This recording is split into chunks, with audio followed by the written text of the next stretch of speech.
you're like most managers, you may frequently run into difficult people at work.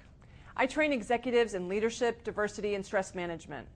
And when I ask them about their biggest challenges, they usually complain about other people's behavior. My clients are jerks, or my boss doesn't value me. My colleagues are cutthroat. They think there's nothing they can do about the difficult people in their lives. But I disagree. If you change your reaction to someone's behavior, you can change the situation. One of my clients, Joe, did this during a big company meeting. He'd given a product presentation to hundreds of his colleagues. And in the Q&A at the end, one person, Margot, complained. She said, "You didn't do justice to this product." Joe was shocked and embarrassed to be criticized like that in public. He felt insecure and thought to himself, "I've never been good at presenting." But then he stopped himself. He identified the emotions and thoughts he was experiencing and told Margot, "I feel terrible because I know this meeting is critical, and I'm disappointed I couldn't get my point across because I really believe in this product."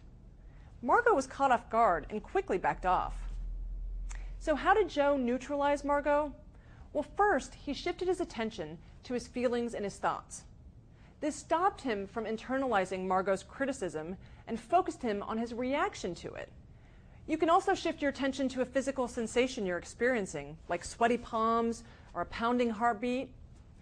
Second, Joe responded with a non-judgmental observation.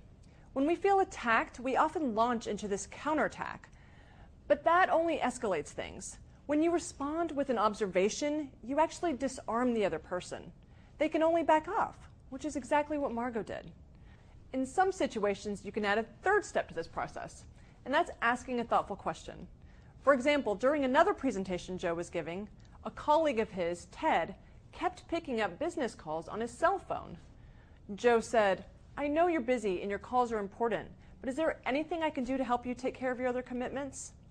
A thoughtful question can help the other person become aware of their inappropriate behavior, and maybe even stop it.